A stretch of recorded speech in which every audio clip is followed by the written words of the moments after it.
Olá pessoal, estamos começando hoje mais um episódio do Coletivamente, nosso programa de podcast para falar sobre saúde coletiva da Universidade Católica de Pelotas, um projeto de extensão do curso de Medicina da Universidade. O nosso podcast vai falar sobre, de forma multiprofissional e interdisciplinar, sobre todos os temas que envolvem a saúde coletiva. Então eu, Alexandre Mock, sou professor da Católica e coordenador do projeto, e hoje estou acompanhado da Fran. Seja bem-vinda, Fran. Oi, boa tarde. Como o professor falou, eu sou Franciele, sou estudante de medicina do 3º ano aqui da instituição e agora também extensionista do Coletivamente. E hoje a gente tem uma missão que é falar de um tema muito importante, né, que ao longo da fala de hoje a gente vai aprofundar bastante. E a gente tem a alegria de receber de volta, então, né, um colega que já é nosso amigo, nosso parceiro de longa data, que defende o SUS, trabalha no SUS como a gente, que é o Dr. Hilton. Seja bem-vindo, Hilton. Olá, muito obrigado pelo convite, Alexandre, Fran. E estamos aí, né? O SUS, viva o SUS! E por ele, para ele, com ele que trabalhamos. Com certeza. Bom, então eu vou apresentar um pouquinho do doutor para vocês. Ele é mestrando, né, em Educação pelo Programa de Pós-Graduação da Universidade Federal de Pelotas, médico infectologista pela Universidade Federal do Mato Grosso do Sul e pós-graduado em Sexologia, Gestão e Controle de Infecção Hospitalar. Integrante do grupo de pesquisa Políticas dos Corpos, Cotidianos e Currículos, da UFPEL, tem experiência na área de infectologia clínica, vigilância em saúde, controle de infecção hospitalar e saúde integral da população LGBTI+. E atualmente atua como médico do CTA, né, o Centro de Testagens e Aconselhamentos, aqui de Pelotas. Bom, e hoje, então, a gente vai falar sobre um tema extremamente importante, né, que é o uso das profilaxias pré- e pós-exposição ao HIV, popularmente conhecidas como PrEP e PEP, no contexto da cidade de Pelotas. Para começar, então, doutor, o que seria um PrEP e PEP? Tu pode nos explicar? Certo. Então, como você um pouco já falou, né, Fran, são duas siglas, né, parecidas, mas que denotam diferenças importantes. Então, acho que para a gente ficar mais claro, é bom a gente fazer uma analogia, tá? Uma metáforazinha. Vamos pensar assim. Então, são medicamentos preventivos, certo? Então, não está tratando nada. Então, a gente está prevenindo, no caso, infecção pelo vírus da imunodeficiência humana, o HIV, certo? A PEP, ela é pós-exposição. Então, numa analogia, ela é como se ela fosse uma pílula do dia seguinte. A pílula do dia seguinte do HIV. Só que diferente da pílula do dia seguinte para evitar uma gestação não programada, a PEP, ela consiste na tomada de 2 medicamentos antirretrovirais, né? 2 medicamentos específicos para o HIV, durante 28 dias, certo? Então, essa é a PEP, profilaxia pós-exposição. E antes de uma possível exposição, a gente tem a PrEP, que é como se fosse, então, fazendo a nossa analogia aqui, um anticoncepcional, né? Só que para o HIV. Então, a PrEP a gente usa antes de uma possível relação desprotegida, ou que rompe o preservativo, ou que, por questões outras, o preservativo não esteja ali no acordo dessa relação, né? Então, a gente vai usar a PrEP, né, para algumas pessoas que, nessas relações sexuais, elas têm dificuldade de articular ou de usar o preservativo, certo? Como o principal método, né, de barreira que a gente tem, né, amplamente disponível, né, que é tão velho quanto a humanidade, né? Então ali a gente está falando de contextos, né? Então é importante a gente falar de PEP e PrEP não como medicamentos isolados, pílulas, comprimidos, antirretrovirais. A gente está falando de saúde baseada em contextos, em determinantes sociais de saúde, em questões associadas à vida diária e cotidiana das pessoas. Muito bom. E isso no contexto do SUS, né, Hilton? Acho que é ainda principal a gente discutir, né, onde tem tanta dificuldade de acesso, tanta desigualdade, inclusive de acesso à informação, né? Acho que vem muito o que a gente está falando. E a gente tem ainda no Brasil, né, índices altos de transmissão do HIV, né, de pessoas vivendo com HIV que muitas vezes não têm o diagnóstico ou não fazem tratamento adequado e acabam, né, enfim, ampliando a contaminação. E Pelotas e região sul do Rio Grande do Sul são lugares que esse índice é ainda maior, né, comparado em outros lugares do Brasil, de acordo com a população, né, na média populacional. E aí, nesse contexto, assim, como é que tu enxerga essa relação da PrEP e da PEP com esses índices tão altos? Assim, é uma forma de enfrentar esses aumentos? Ah, com certeza. Eu acho que, como a gente está falando, né, essa medicina que ela ultrapassa, né, esse processo nem é medicina só, né, é o processo de saúde, que ultrapassa uma questão biológica estrita, uma questão biomédica, que avalia contextos de saúde, ela tem que dar respostas a esses contextos, né? Então a gente vai falar hoje, né, do HIV, né, e da AIDS como problemas de saúde pública, né, que ainda não foram superados totalmente. Amplamente, a AIDS já é uma questão superada, né? A gente teve diminuição de mais de 80% de óbitos por AIDS, por adoecimento, só que a gente ainda tem uma parcela da população extremamente vulnerabilizada por esses determinantes sociais de saúde que ainda morrem de AIDS. Então, quando a gente está falando de contextos de saúde, de interseccionalidades, né? Ou seja, racismo, LGBTfobia, pobreza, que vão atravessar os caminhos de algumas pessoas, e não só atravessando, determinando se elas acessam ou não a saúde. A PrEP e a PEP, ela vem colocando isso em jogo, trazendo outras ferramentas que vão dar mais autonomia, né, onde a pessoa vai entrar em um projeto de saúde sexual diferente do que, por exemplo, o uso da camisinha associado à relação sexual especificamente. Então tem a questão antecipatória, né? Então eu antecipo a questão do risco, da vulnerabilidade, das minhas testagens, das minhas articulações com o que eu gosto, como eu gosto de ter a relação sexual, como eu consigo me proteger, certo?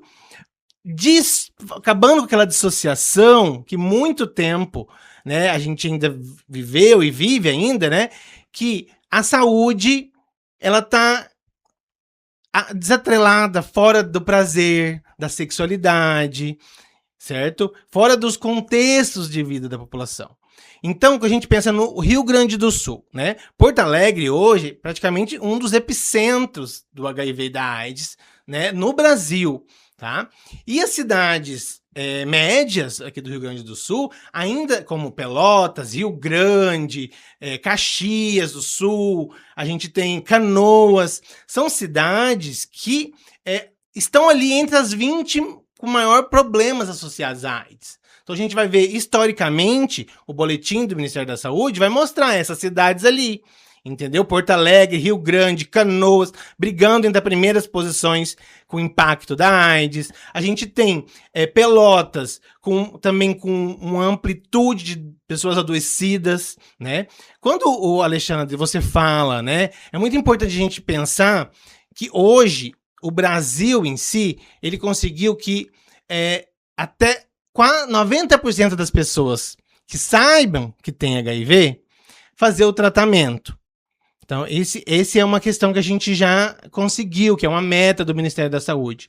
Porém, a gente ainda tem dificuldades no diagnóstico das pessoas, ou seja, se a gente for pensar numa população geral, 0,5%, né, 0,5% da população brasileira pode viver com HIV. Né?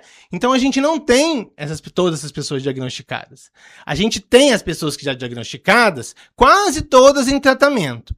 E aquelas que estão em tratamento, 90% já chegaram ao indetectável. Né? Só que a gente está falando de contexto. Então tem populações específicas, população em situação de rua, população trans, população de homens gays, principalmente homens gays negros, né? População de mulheres cisgênero de meia idade, em gestantes, ou seja, idosos, mulheres jovens com vida sexual ativa, né? E com a vida reprodutiva sendo diagnosticadas com HIV. Ou seja, passa-se um tempo grande das pessoas, né, onde elas não se veem ou se identificam como vulneráveis, né, ou minimamente não realizam um teste. Então, por que a gente diagnostica tantas gestantes aqui no Rio Grande do Sul, por exemplo? A gente fala que a gente tem uma epidemia concentrada em mulheres cis gestantes. Porque muitas vezes essas mulheres cis heterossexuais ou bissexuais gestantes vão fazer o primeiro teste no primeiro momento da gestação, dali do pré-natal, no postinho de saúde. Imagina, quando a pessoa engravida, muitas vezes ela viveu a sexualidade dela ali por 5, 7, 10, 20 anos, sem nunca ter feito um exame de HIV. Sim. Perfeito. Doutor, e agora trazendo um pouquinho para o cenário da prevenção combinada, tu poderia nos explicar, primeiro, o que é, né, a prevenção combinada e também a importância dessas profilaxias no contexto dessa prevenção? Certo, acho que eu acabei não respondendo a pergunta anterior, mas essa pergunta vai me ajudar, né? Porque a gente tem alguns conceitos, né, interessantes, que a prevenção combinada é um deles. Ela é uma forma de pensar a prevenção, tanto do HIV quanto das outras ISTs, né? Como a gente falou, fora daquele contexto biomédico, biológico, estrito, de um mantra, né? Use camisinha, de uma única solução, que a gente, né? As ciências humanas ali aplicadas, a psicologia, ela vai chamar isso, né? A professora Vera Paiva, ela vai chamar isso como uma roupa de tamanho único. Sim. Como se a camisinha, né, ou preservativo externo, né? A gente nem tá falando de preservativo interno, as pessoas nem lembram que ele existe, né? O preservativo externo, a camisinha, fosse uma roupa que servisse para todas as pessoas. Independente do contexto, independente do uso e do abuso de substâncias, independente se a pessoa consegue articular com a parceria o uso desse preservativo, né? Isso a gente sempre lembra da questão das parcerias cis heterossexuais, né, monogâmicas, né, onde muitas vezes a mulher cis dificilmente vai conseguir articular com o namorado, com o marido, com o noivo, o uso do preservativo. Vai sempre ser colocado em xeque. Ah, você não confia em mim? Ah, você... né? Então aí a gente vai migrando de algo que deve ser político para algo que é moral, tá? Então é mais ou menos isso. Prevenção combinada é a pessoa no centro. A pessoa no centro, com todas as políticas públicas de equidades, de saúde como direito, dando um arcabouço, né, para que a gente ofereça, né, e ensine, eduque as pessoas para as técnicas preventivas que cabem no contexto da vida delas. Então a gente vai associar. Entendeu? E associação, muitas vezes, não é 2 ou mais. É 1, e eu falo que o que macro é a informação, é o consentimento. Nós temos que entender que a gente vive uma era do consentimento, né? A gente deveria, minimamente, viver uma era do consentimento. Então, e o consentimento está também em assumir riscos ou não. Entendeu? Nessa relação sexual. Entendeu? Nessa vida, amplamente, sabe? Então é nisso que a gente tem que pensar. Em consenso, em consentimento, em uso de preservativos, maior quantidade que a pessoa conseguir, PEP, PrEP, vacinas, o uso do gel lubrificante, né? Redução de danos. Tudo isso é o que a gente chama de prevenção combinada. Entendeu? Não são só fatias de pizza aleatória, como se eu oferecesse um cardápio para a pessoa. Para que eu consiga oferecer, a pessoa tem que saber que aquilo ajuda ela e na onde, como, entendeu? Então, por isso, porquê, né? o porquê, entendeu? Não é tipo assim, use camisinha, use camisinha, use camisinha, entendeu? Ou só use PrEP, use PrEP, use PrEP. Use PEP, PEP, PEP. É dar autonomia mesmo, né, para eles. Exatamente, e é construir uma autonomia. Porque é a ótica, é subverter um pouco essa ótica neoliberal do empreendedorismo de si, entendeu? Onde a pessoa ela tem autonomia. A gente sabe que a gente tem muitas questões que atravessam essa autonomia, entendeu? Então a gente sabe que muita gente não tem o que comer, que não sabe onde vai dormir, que precisa de vender o sexo para comer ou para usar uma substância. Entendeu? Então, por isso que a gente tem que pensar em contexto. Por isso que é a pessoa no centro. E não é uma pessoa branca, cis, hétero. Somos todos. Com todas as nossas interseccionalidades. Entendeu? Pensando que não tem neutralidade em saúde. Né? Então, a gente vai ver ali parâmetros, né? De normal e anormal. Mas o que importa é o que está na nossa frente. Aquilo faz diferença na vida dela. E eu tô pensando nisso que atravessa um pouco, né, a questão de tabus, a questão dessa dificuldade de a gente enxergar a prevenção combinada dessa forma, né, mais ampliada. A gente tem uma dificuldade dos profissionais hoje em dia ofertar a PrEP, né, ou pelo menos lembrar que a PrEP existe e trazer a PrEP no seu arsenal ali de possibilidades para que o usuário então conheça, pelo menos. Sim. E aí, bom, a gente tem muitos nossos ouvintes, são alunos nossos, enfim, profissionais da rede. Queria que tu sintetizasse para nós quem é o usuário que nós vamos lembrar da PrEP. Bom, não vai ser todos, tu vai me dizer. Mas de que forma a gente vai lembrar disso? Quem é o usuário que vai à indicação da PrEP? Não, e não são todos, entendeu? Eu sempre falo, a PrEP pode ser para todas as pessoas, mas ela não é para todas as pessoas. Né? Porque hoje a gente tem uma PrEP só disponível no SUS, que é uma PrEP baseada em comprimidos. Né? Então são comprimidos que a gente vai usar sob demanda para algumas pessoas, por exemplo, todas as pessoas que têm pênis, né, e que não usam hormônio feminino, podem usar a PrEP sob demanda como uma forma de estratégia. Toma 2 comprimidos no dia da relação, um comprimido 24 horas e outro comprimido 48 horas depois. E tem a PrEP diária, que é para todo mundo. Mas nem todo mundo consegue tomar comprimido todo dia. Ou lembra, entendeu? Ou tem como guardar esse comprimido, né? Então, realmente, a PrEP ela pode ser para todas as pessoas? Pode. Mas ela não é para todas as pessoas. Né? Então a gente tem que pensar, né? Para não deixar também uma coisa banalizada, né? Então é importante a gente pensar que a PrEP ela deve ser associada, né, a outros métodos para pessoas que estejam mais vulneráveis. E para a gente compreender a vulnerabilidade, a gente não pode pensar em identidade aqui. Então a gente tem que fugir de algumas coisinhas que assim, que infelizmente eu ouço ainda de residentes, de médicos jovens, formados em todos os lugares, falando de grupo de risco, falando de, né, tipo assim, recentemente lá no nosso serviço, uma colega falou assim, mas eu não entendi por que esse paciente vai usar PrEP, porque ele é um homem cis, hétero, não estava em um relacionamento, agora ele vai conhecer uma pessoa.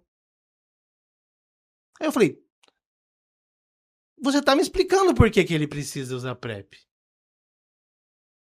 Porque não tem a ver com a identidade dele, não tem a ver com se ele ser cisgênero, com ele ser heterossexual.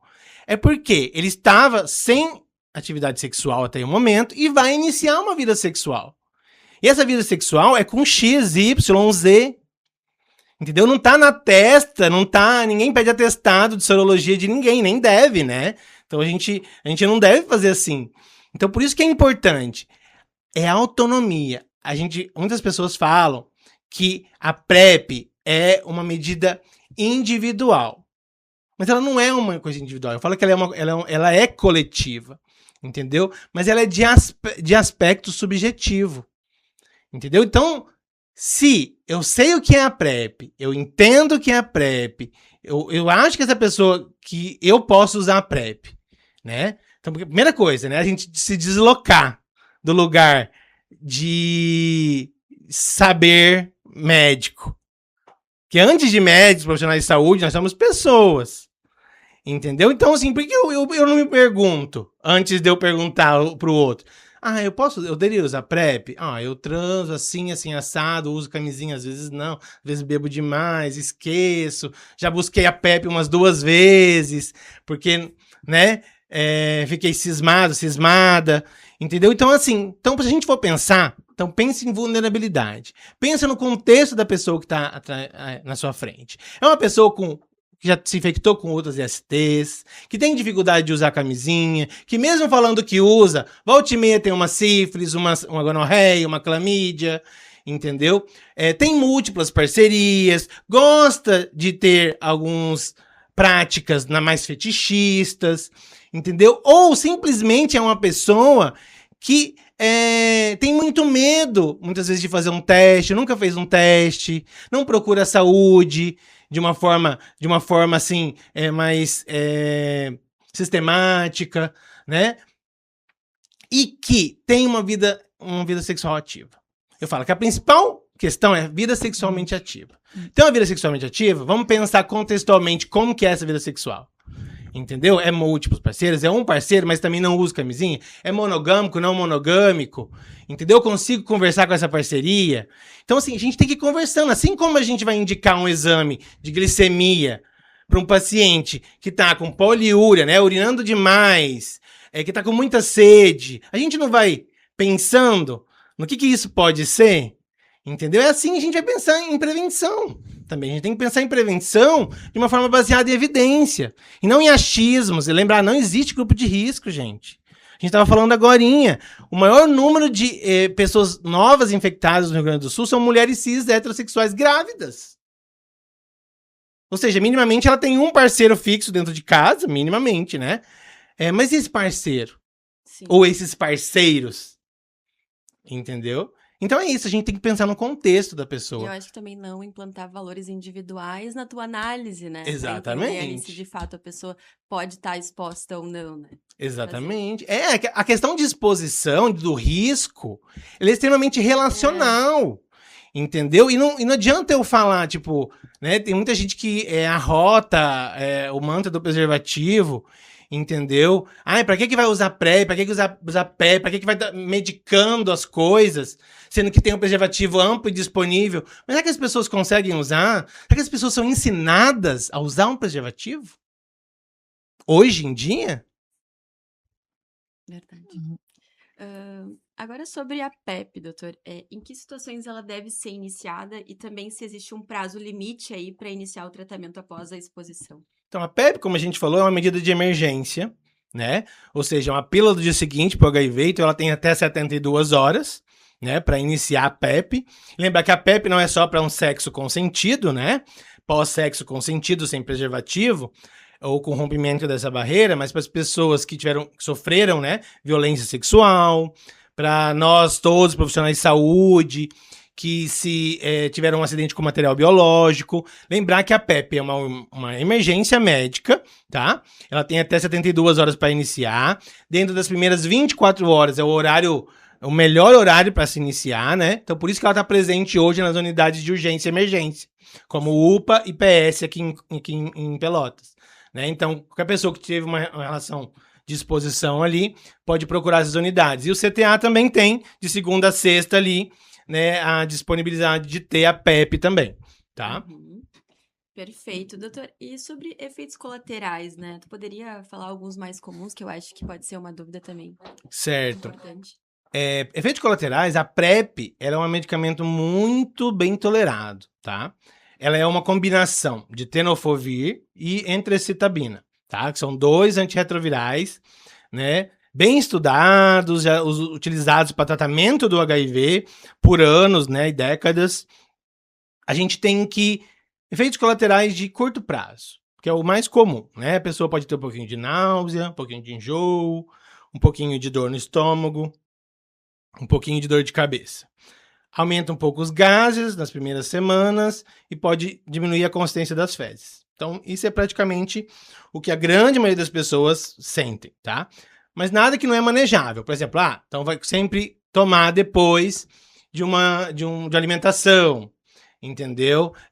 Se precisar usar algum medicamento, tem praticamente quase 0 interações, né, com remédios antiácidos ou remédios antieméticos, né?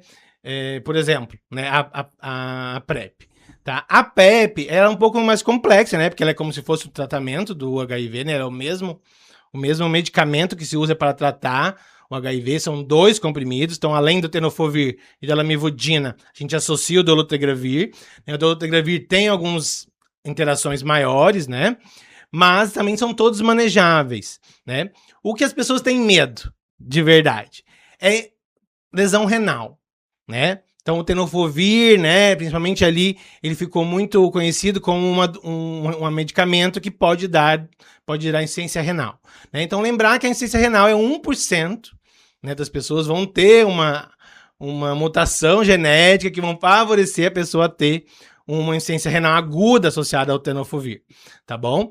Mas fora isso, a gente sempre monitora pessoas acima de 35 anos, a gente monitora a creatinina, né? Até para verificar se a pessoa vai ter um acréscimo dessa creatinina, né? Que é o dosador ali de função renal mais básico, tá? E sempre fazendo cálculo, né? Não é só pela creatinina bruta. Vai fazer o cálculo ali do clearance de creatinina estimado, né? Para que a gente consiga fazer o acompanhamento. Praticamente, eu só tive que suspender um exemplo, né? PrEP em paciente um paciente já idoso, de 70 anos, que realmente já tinha um hipertenso, diabético, né? Que já tinha um comprometimento renal.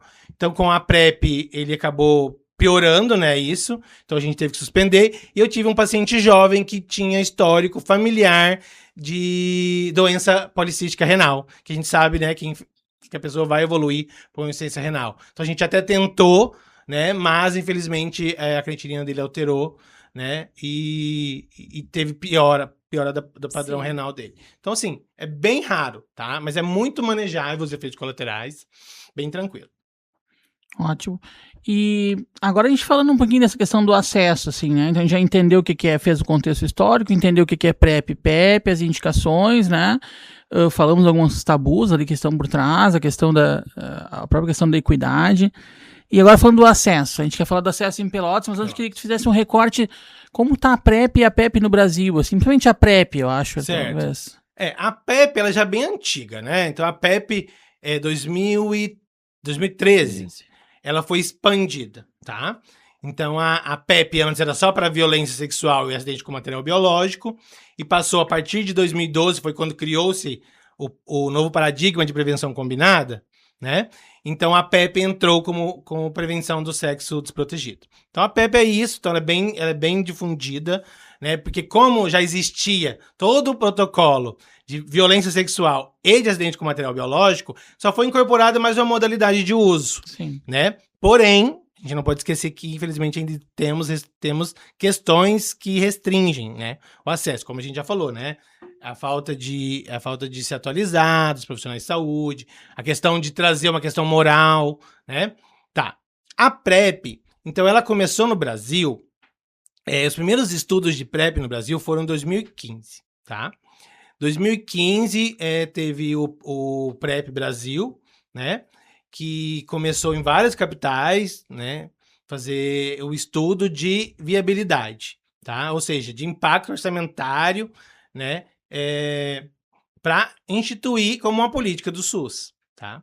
E foi extremamente custo efetiva, né? Então, assim, a gente tinha pouquíssimos casos de soroconversão, e quando foram testadas, essas pessoas não estavam usando, né? Então, ou seja, é uma medicação extremamente segura, né? A gente não tem uma quantificação alta de resistência a esses dois antirretrovirais no Brasil, né? Então, assim, a PrEP oral, né, que é esses dois medicamentos, tenofovir e antracetabina em uma pílula única, né, ou pílulazinha azul ali, ela foi muito bem tolerada, né, pela população, foi estudada em várias populações, né, desde homens que fazem sexo com homens, gays, bissexuais, pessoas trans, né, pessoas heterossexuais, cisgêneras. Então foi amplamente estudada, né. Ela iniciou, né, ali em 2017. Então 2015 primeiros estudos, 2017 virou política, passou pela Conitec, todo aquele processo, virou política de saúde pública. Ela entrou em 2017 para populações de alta vulnerabilidade. Então, homens que fazem sexo com homens, e pessoas trans e profissionais do sexo, tá? Que é o que a gente chama de epidemia concentrada do HIV. Ou seja, a gente temos dados, né, que essa incidência de HIV em algumas certas populações, como essa que eu disse, ultrapassam a 1%, né? Ultrapassam a nossa média geral, que é de 0,5% de incidência de HIV, né? E, por exemplo, população trans, profissionais do sexo trans, por exemplo, e mulheres cis também, chega a ser 40 vezes maior, né? Então, a gente está falando de política de saúde pública, né? Recursos limitados, aplicados a quem tem mais vulnerabilidade. Né? Então começou ali, 2017 a 2019, né? A PrEP ficou nesse nicho de HSHs, população trans, profissionais do sexo.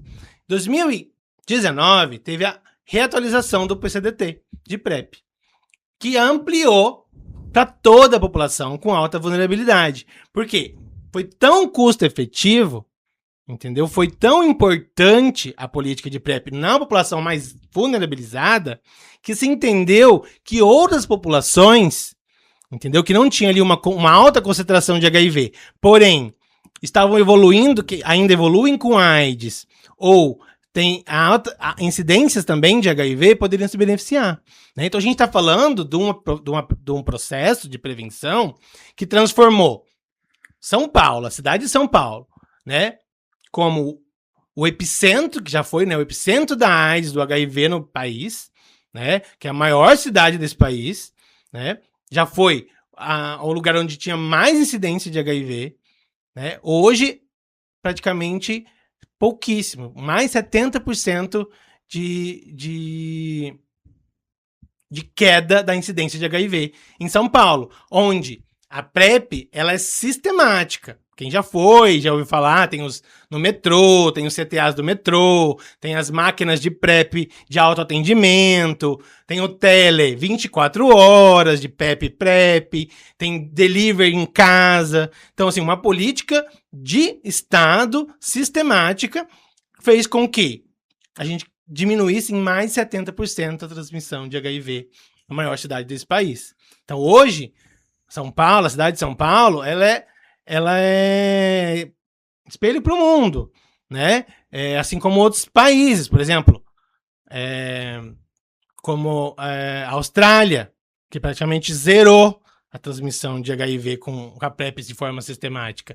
A cidade de Amsterdã diminuiu mais de 90%, 85% a transmissão de HIV com PrEP, entendeu? Então a gente está falando de uma política que vem evoluindo. Só que assim, infelizmente, o Brasil ainda tem muitas pessoas paradas do protocolo de 2012, ou de 2017, entendeu? Né? Tipo assim, ofertando PrEP só para uma parcela da população. Entendeu? Sendo que a gente evoluiu, assim como o protocolo, a medicina evoluiu nesses quase 10 anos, né, de política. O ano que vem vai fazer 10 anos de política pública do SUS, de PrEP, né, que foi 2017 o primeiro PCDT. E a gente ainda tem dificuldades de chegar na população mais vulnerável, que é a população que mais se infecta, que são jovens de 19 a 24 anos, né, negros, por exemplo. Sim. Doutor, e no contexto de Pelotas, tu poderia nos falar um pouquinho sobre as principais barreiras na tua visão hoje e também onde que a população pode buscar o atendimento? Certo. Eu acho assim, Pelotas é um exemplo. É um exemplo também, né, de uma cidade média, né, que figura entre as cidades com maior impacto, né, que eu falei, o nosso último não lembro onde a gente estava, mas eu lembro que no penúltimo a gente estava em 34º, eu acho, de impacto de AIDS. Isso quer dizer, impacto de AIDS é crianças nascendo com um HIV, gestantes não fazendo protocolo de pré-natal, entendeu? Cargas virais não indetectáveis, pessoas em abandono, em descontinuidade de tratamento. Então, isso que a gente está falando de impacto de AIDS, esse índice do Ministério, né? Então, mostra o quê? As fragilidades da política aqui dentro, né? Então, assim, a gente, né, conseguiu, talvez, pensar numa das primeiras barreiras, talvez a mais óbvia, que era a barreira física, no sentido de que as pessoas não têm tanto tempo, né, para se programar, ir numa consulta, aguardar muito tempo, entendeu? Ou se perde aquela consulta por N milhares de fatores, né? Não consigam agendar com facilidade. Então a gente quebrou primeiro, talvez a gente tenha começado a quebrar uma das primeiras barreiras, que seria o acesso mínimo, né? Que seria o quê? Ter uma equipe de saúde à disposição, em um horário talvez um pouco ampliado, para atender sob livre demanda. Isso é o que resume o nosso CTA, né? Eu resumo o nosso CTA, que é sair de uma estrutura mais engessada, de ambulatório, entendeu? Que ali tínhamos 2 agendas, né? De PrEP em Pelotas, até 2000, até o ano passado, né, Alexandre? Até o ano passado, até 2025, em julho de 2025, a gente tinha 2 agendas de PrEP, ou seja, semanalmente, a gente tinha 18 pessoas que iniciavam PrEP em Pelotas, por semana. Iniciavam não, né? Alguns iniciavam, outros continuavam o seu acompanhamento, né? Então, tínhamos 18 vagas para PrEP em Pelotas. Hoje a gente já tem 18 pessoas num dia só, no CTA. Entendeu? Né? Então, porque a gente está ali, das 13 até as 17h30, fazendo acolhimento e abertos até as 19 horas. Entendeu? Dentro do centro de especialidades, né? Então, essa foi a primeira. A gente saiu ali do ambulatório do HIV, então também quebra um pouco o estigma, principalmente mulheres trans, travestis, que evitavam ir à unidade de HIV/AIDS por dificuldade de encontrar pares, entendeu? Porque, assim, minimamente, se a gente for pensar, a população trans é a mais vulnerável, entendeu? Então, assim, você vai estar ali, pode encontrar uma pessoa que você conhece, entendeu? Em um ambiente que tem o estigma, né? Não que a gente não tenha que quebrar esse estigma, né? Cada vez mais. Mas assim, então a gente minimamente saiu de uma estrutura engessada, associada ao ambulatório de HIV/AIDS, que é a ALSAI, para um lugar mais acolhedor, vamos falar. Né? Então a gente reestruturou o centro de testagem e aconselhamento, né? A gente mudou toda a equipe, a gente transformou aquele lugar, né, em um lugar de maior acolhimento, onde as pessoas vão chegar, não vão ser olhadas de uma forma moralizante, vão ser acolhidas, vão ser ouvidas, entendeu? E minimamente vão receber ali as profilaxias que são de direito, né, contextualizadas. Então a gente tem hoje aberto de segunda a sexta-feira, né, das 3 às 17h30, com acolhimento livre demanda, não precisa agendar, né? Então, se a pessoa perdeu a consulta lá no SAI, por exemplo, ela pode ir ali no CTA e vai ser atendida, por exemplo. Então a gente faz testagem rápida, HIV, hepatite B, hepatite C, sífilis e PCR urinário de clamídia e neisseria, né, de gonorreia, tá? Encaminha vacina de HPV, hepatite A, hepatite B, né?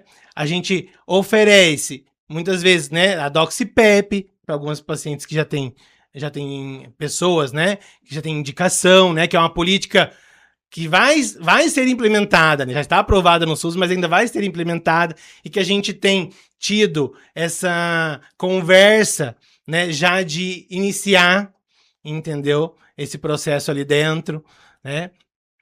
Então, são todas essas questões, entendeu? A gente tem feito tratamento de hepatite B, de hepatite C, a integração com o ensino, né? Então, o que a gente pode falar, né? Desde que eu comecei a fazer PrEP em Pelotas, eu já entendi a necessidade dos alunos estarem ali. Porque como que vocês vão se formar sem ter passado por uma experiência, né? Ou vão se formar na medicina, ou vão se formar na residência, né? No caso, a gente recebe os residentes de MFC aqui da CPEL, né? Então, como que essas pessoas vão se formar? Como que elas vão continuar o cuidado para além do CTA? Porque essa é a nossa ideia. O CTA não quer se encerrar em si mesmo, né? A gente é uma unidade matriciadora. A gente quer, como os pacientes falam, né, difundir a palavra da PrEP, da prevenção combinada. Entendeu? Fazendo com que isso seja de fato, faça parte do cotidiano das pessoas. E para fazer parte do cotidiano, a gente tem que discutir na formação. Vocês têm que participar na formação. Entendeu? Não só lendo o protocolo, não só estudando, atuando. É muito importante. Cenários de prática mudam a prática das pessoas. Legal, o tempo foi passando, né, a gente vai com várias questões, assim, e aí tem uma fala, acho que até mineira, onde eu escutei mais foi em congresso em Minas, né, da onde a gente veio, onde está e para onde vamos, né, e aí pra gente se organizar para encerrar, Hilton, acho que eu queria que tu trouxesse essa tua perspectiva, assim, para onde vamos, então a gente falou muito de onde a gente veio, de onde a gente está na PrEP, Pelotas é um sucesso, o Brasil é um sucesso, né? Se for falar no tratamento do HIV e tudo mais, e a PrEP é referência mundial. A gente às vezes só fica enxergando o problema e não vê o quanto nós avançamos enquanto nação. Sim. Mas eu queria que dissesse para onde vamos? Qual o futuro da PrEP no país? Certo. O futuro da PrEP, para mim, ele tá na pluralidade, né? Então a gente está falando aqui de barreiras do SUS, então tá em repensar, né, esses processos de barreira. Então, repensar na livre demanda, repensar do acesso nos territórios, fazer com que a PrEP chegue aos territórios, não só o atendimento da PrEP, né, a dispensação, entendeu? Hoje a gente tem um estudo lindo, que é PrEP comunitária. Ou seja, educação entre pares, jovens que usuários de PrEP. Como eu falei, a população que mais se infecta com HIV hoje são jovens de 15, né, até 24 anos. Entendeu? E é uma população prioritária para a PrEP. Né? Porque eu falo, jovem é jovem. Jovem é nos anos 80, nos anos 90, nos anos 2000, nos anos, né? A gente estava conversando sobre isso hoje. É que a gente não consegue nem entender mais as gírias dos jovens, né? 6-7, agora que eu entendi, 6-7 é tipo qualquer coisa, entre 6 e 7, né? Então, ou seja, qualquer coisa. Então é muito isso. O futuro da PrEP é a gente sair, desencastelar, né? Que eu acho que deve ser o futuro da medicina, o futuro da saúde, né? Desverticalizar a saúde, fazê-la horizontal, fazer com as pessoas, com os coletivos, com a comunidade, né? Ampliar esses espaços de debate, como esse podcast, como a Liga, como coletivamente, como a medicina de família e comunidade, entendeu? Fazer circular também, Alexandre, né? Essas experiências dos alunos. A gente vai ter recentemente agora, a gente tá com o envio aberto, né? Do Congresso Internacional de MFC, não? Que vai ser isso, aqui o Congresso Pelotense, Medicina de Família. Isso, o Congresso Pelotense. Que vai ter várias... Então, assim, circular a importância desse cenário de prática, por exemplo. Uhum. Então, assim, educação, gente, é a única forma. E a educação em suas redes. Não é tipo num currículo, numa disciplina, entendeu? Eu não tô falando pra gente abrir uma disciplina de PrEP, de prevenção combinada, não. Tem que estar assim, tem que estar assim, transversal na saúde do homem, da mulher, da criança, entendeu? Da saúde LGBT e mais, entendeu? No cuidado puerperal, cuidado do pré-natal, entendeu? Então, dentro ali do pré-natal, por exemplo, a gente tem que identificar a vulnerabilidade dessa gestante, né? Será que ela não merece uma PrEP? Entendeu? Será que não cabe uma PrEP? Por exemplo, quantas hoje mulheres, eu tenho feito um trabalho ali na maternidade do Hospital Escola, onde eu trabalho, que assim, aquelas parcerias que se identificam sorodiferentes, né, um positivo e um negativo, que eles encaminhem para a PrEP. Entendeu? Para discutir as alternativas de aleitamento, né, de controle, né, de comandos ali, para a pessoa se entender naquela relação também, né? Mas assim, educação, gente, eu acho que a educação em suas redes, né? Então aqui, né, nos podcasts, né, trazer a PrEP para o território, né? Então, e era um território, a gente tá falando só de um espaço, né? Então o território, ele é a conjuntura de determinantes da saúde, do processo de saúde e doença da população. Né? Aquilo que está próximo da população e também está distante. Então, compreender essas distâncias. Né? Então, eu penso assim, que o futuro da PrEP é plural. Né? Então, a gente está falando de territórios, de acessos, de equidade e de multiplataformas. Né? A gente tem PrEP injetável, bimestral, que está inclusive em análise na Conitec nesse momento, né? Para ser incluída no SUS.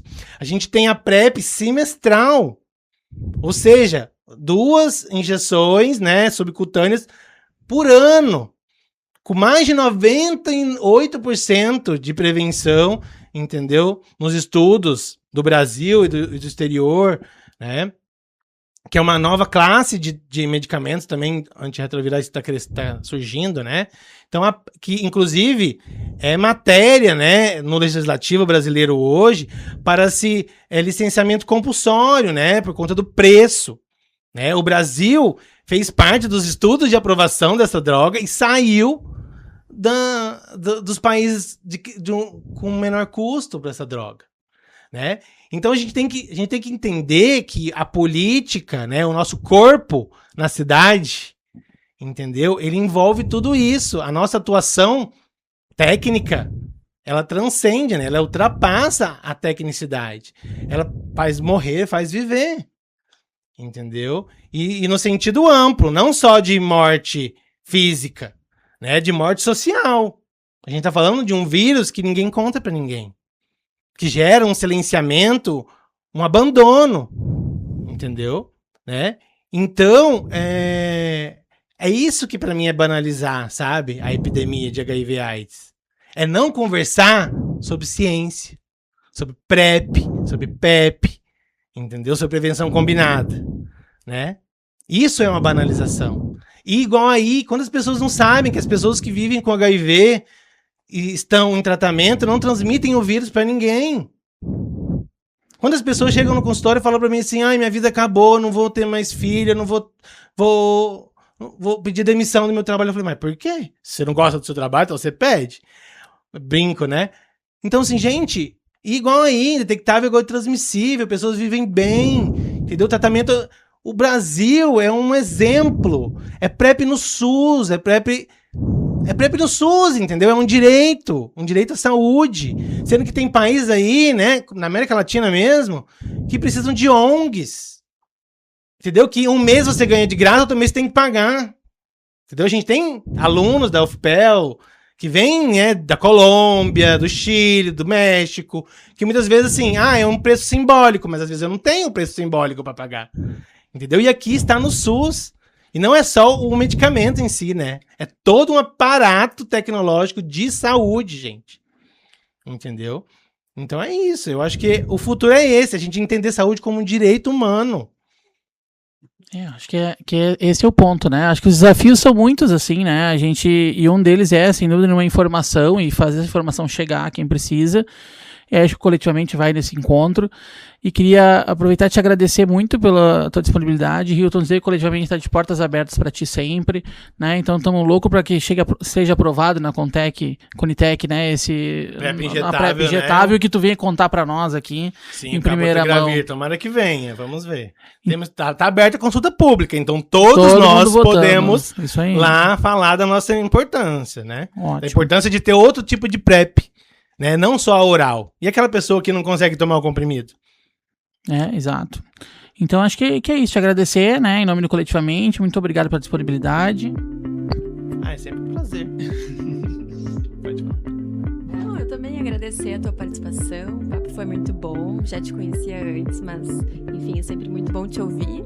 É encantador, né? Vai nos encantando falando, né? Agradecer também a oportunidade, né, de participar aqui do Coletivamente.